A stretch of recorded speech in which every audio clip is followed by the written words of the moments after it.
videos. He said, well, they wanted a circuit for this, so I gave them, this circuit here. Well, the problem with that is you're not grounding your Tesla coil. When you don't ground your Tesla coil, you can't create the field underneath.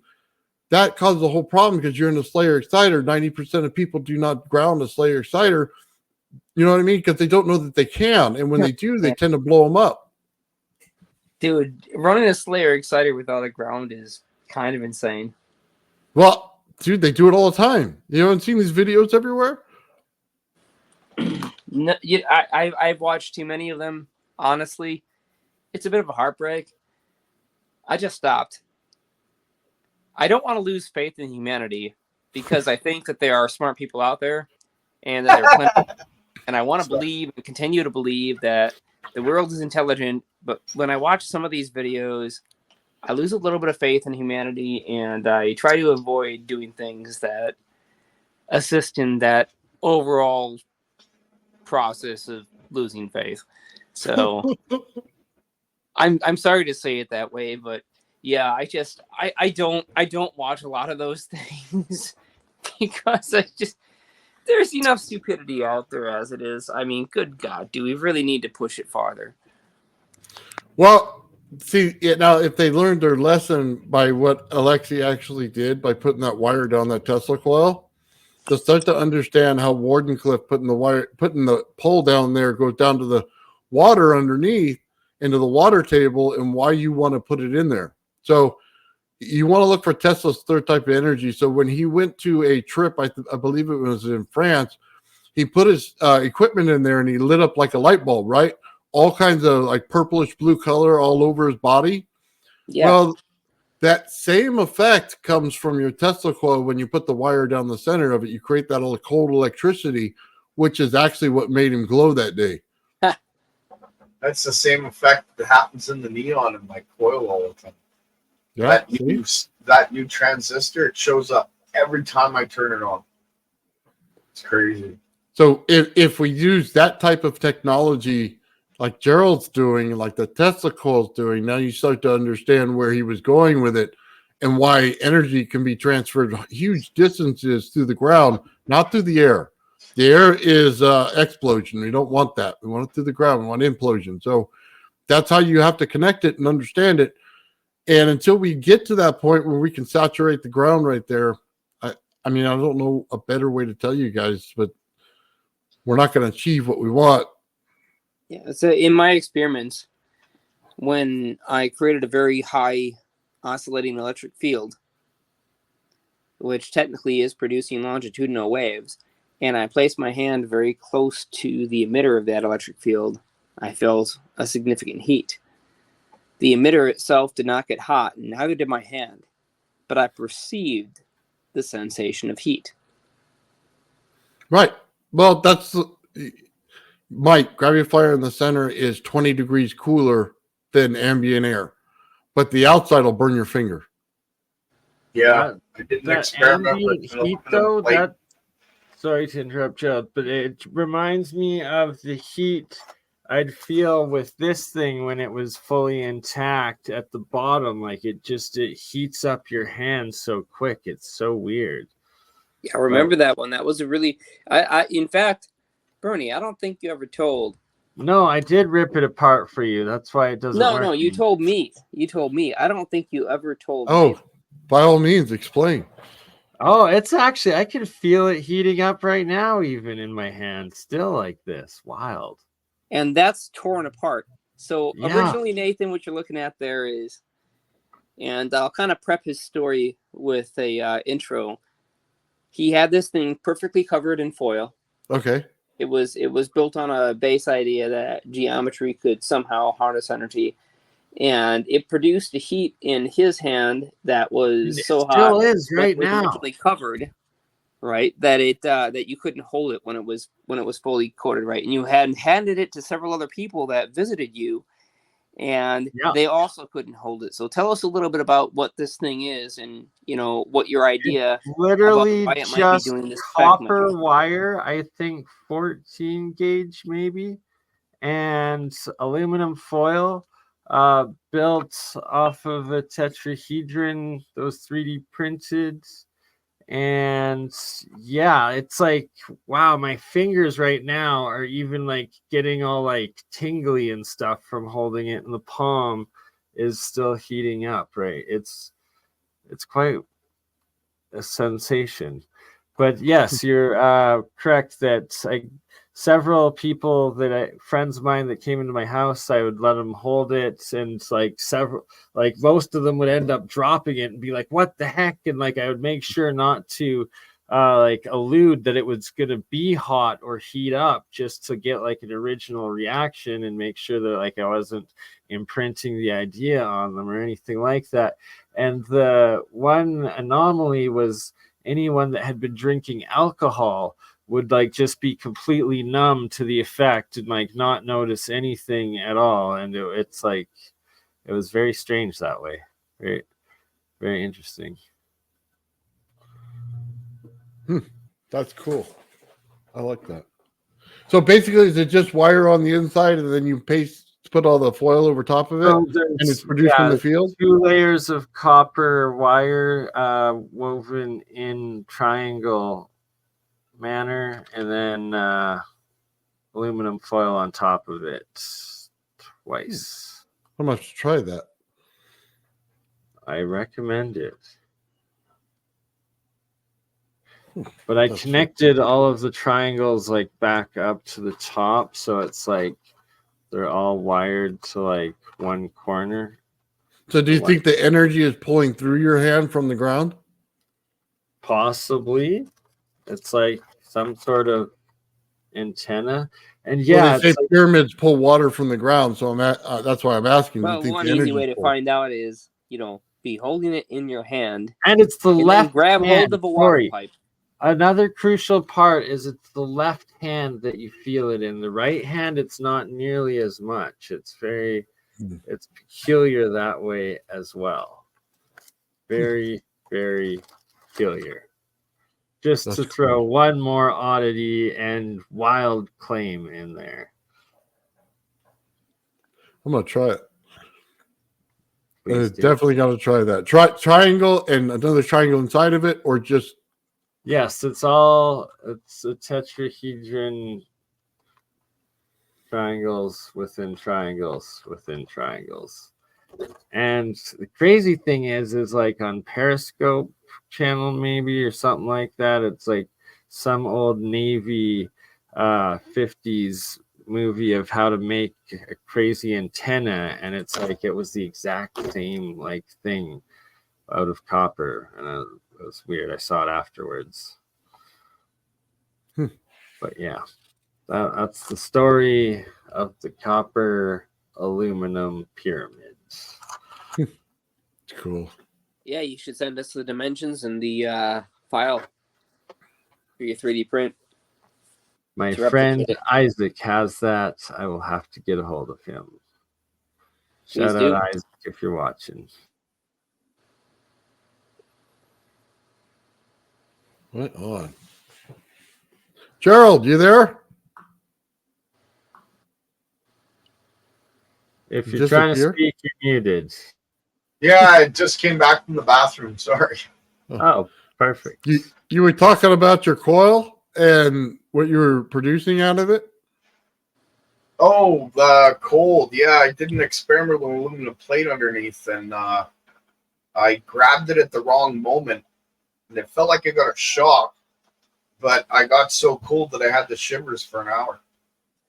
So, yeah, when you're playing with temperatures, it makes a difference. So you got to understand how all that works. It like sucks the energy out of you, hey? No, more like it sucked the heat out of me and planted the cold on me, if that's the right term. Okay, yeah. You gotta watch the way we say things around here, you know what I'm saying? I mean, heat is a form of energy. I feel that. Actually, I get sometimes I get a very similar sort of like feeling like just in the room when I run some of my electrolysis coil experiments. It's very strange, but it's just like I just start shivering, and it's just like you just get freaking cold. There's nothing you can do.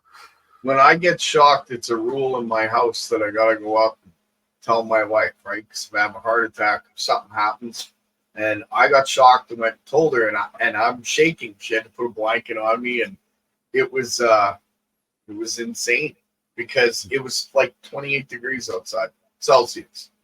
So Yeah, it was so hot, but right, so like literally the middle of August and July, it's like it'll be 30 degrees out, and I'll be in my basement shivering while I have like the monoatomic gold going, or like a bunch of like the hydrogen being made. It's kind of, oh, see now hydrogen, that's another story. But yeah, you could be doing something similar. and but then okay, so a different but similar phenomenon was the one time I experimented with making monoatomic lead, and do not do that because it will make you dead. The lead makes you dead in the monoatomic form very quickly. But that when I ran the experiment making the monoatomic lead overnight in my garage, it's like when I like fell asleep like in the opposite corner of the garage on like my couch, and I woke up and it's like that I just felt like the most heaviest energy weight like holding me down, as if there was like the physical weights on top of me. And it's like my dog was the exact same. Like it was like the poor thing, he was towards the end of his life at that point. Like he almost died that day. I swear it was wild. And like just it physically sucked like the energy, like I'd say almost like the chi out of like life, out of energy out. It was wild. But The only time that happened to me is when stuff. I went to the building downtown. I talked about it before, and did the thing with the flute and the rotunda because it's a perfect replica of Solomon's Temple. And then I had that happen to me. Took me an hour just to get up enough energy to get on my bike to try and bike home. It's just insane. But you know, so you have to tell your wife every time you get shocked? when they're major shocks. Oh, I was gonna say I better have my say wife in all the of next you room. should have that rule. Shit. Not in my house, man. I'll be calling her every 5 seconds. Well, yeah, I know. Regular oh. shock. I get shocked all the time. But when it comes down to like stuff that's heavy, then I'm like, okay, what the heck just happened? I gotta tell somebody because Where it leaves you shaking. That's well, I heavy, was huh? literally like as if I just come in from -5-degree weather in underwear. So it didn't make sense why I was cold. Not until later, and I thought about it, and I was talking to Nathan, and it just went click.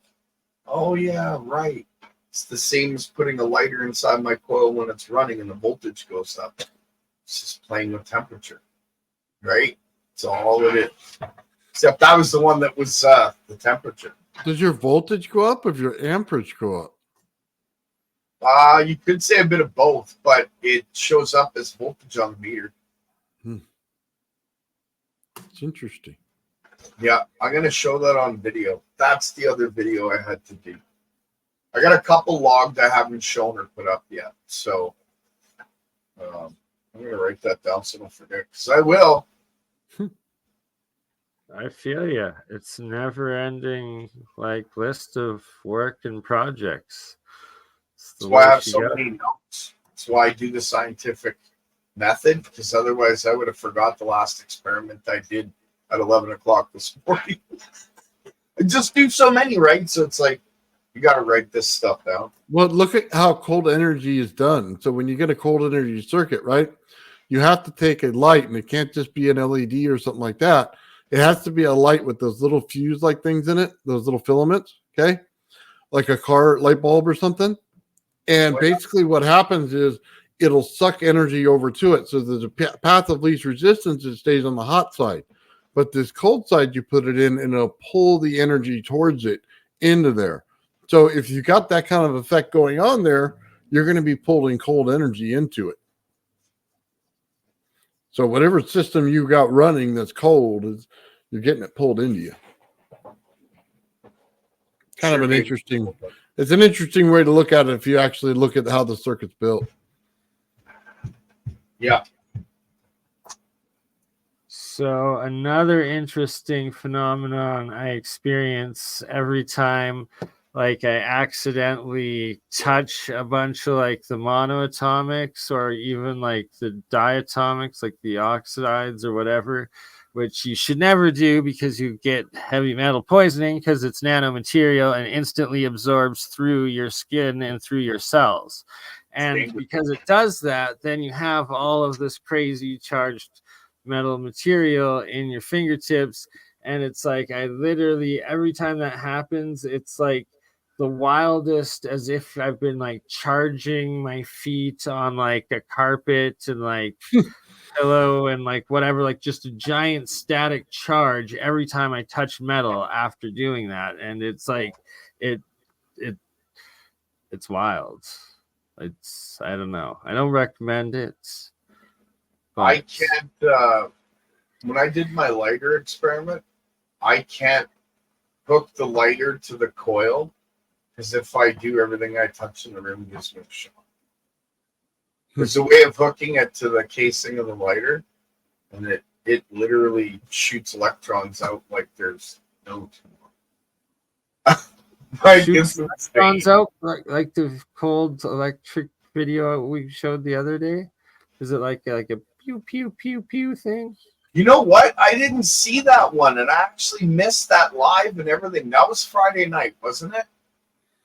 Like that was yesterday. No, it was Yeah. like You just did a Rumble only stream on that, yeah. yeah, that was the Rumble only stream. That was Wednesday, I think. Or Yeah. Wednesday. Yeah. I missed that one, I think. Mentally. You know.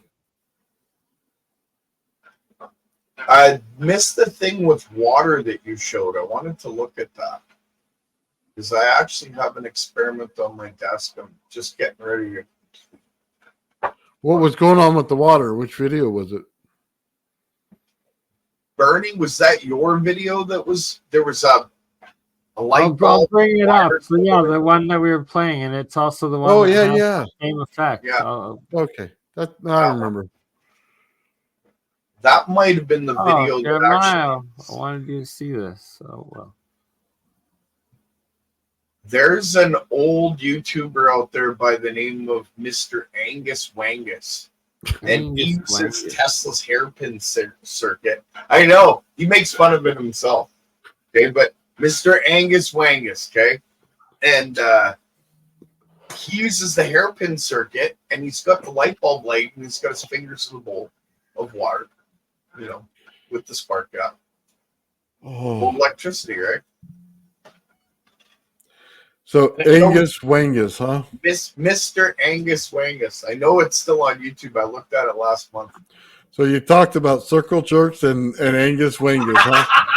Mr. Angus Wangus, man. You sure did. Ah, sorry. Oh, I love this show, man. Oh, so many fun moments. So many clips, and just so you know, Nathan, I hit like the clip marker for each one of these, so you can go back in like the StreamYard editing, and there's markers for each like clip that you know are good for Star Trek and the rest of it. And you know, I barely got to learn any bit about the StreamYard editing part. I didn't even know they had it until you brought it up. all right, well, I guess I'm gonna have to teach you that another time. Hi ho, Timothy Brock here, coming to you from Sesame Street News. Look at Gerald. I just had to. I love Kermit. All right, there you have that one for the next clip too. Oh my god, dude! I can see it now. We're gonna be in there with freaking Ben and what's that guy? Letterbot. Letterbot, yeah. And we're gonna be pineapple, whatever. why were Angus Wangus and Circle Jerk? Yeah. Oh my god! Gotta have fun. Oh, Angus, Circle Jerk, 3 holes. Put it in the little one. Is it hot? Wiggle it around. You got it. Beam me up, Scotty. My brain just went, no. Mind blown. Oh, You know that's going in one of them, Bernie. You know it. oh, I always do that. All right, because that's how Bernie opens all of his shows. All right. There you go. Oh, that corn was the best, though, man. Oh, I love every time I have it on Facebook, it says corn something, and I'm like, what the is that? And I'm laughing my butt off, dude. So I had to put it in there. That's freaking great, man. Oh, I showed that to my those Star girlfriend, Trek and she series. laughed so hard. She loves it. It's like we all love it. It's amazing. well, because everybody was talking about something totally off topic, right? And I took the whole subject matter out of the topic, so it just sounded like a bunch of random stuff. Oh, so great. I like the part where Exactly. It was Joe's in your beautiful head, trolling. so it was amazing. We hey, gotta Joe troll it. Ben's in your head. So which one in his head? Or when Joe was in your head, you're sitting at the end of it there, right? You can hear them both talk. It's just like that was funny. I don't know if you ever had those kind of experiences, but I have. Oh yeah. More than I care to explain, actually.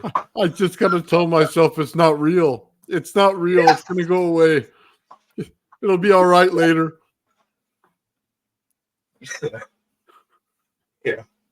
Happy place. Happy place. That's right. Oh, that's so great, man. I got more videos coming out. I've been doing some in the last 2 days. Right on. Hopefully, it's your presentation. That's Well, that's the thing. My issue is, okay, so when I do videos, you see them short, right? I don't write a script. I don't practice. I just do a video and that's it. Like from beginning to end, and I put it out. I don't even edit because I don't know. My editing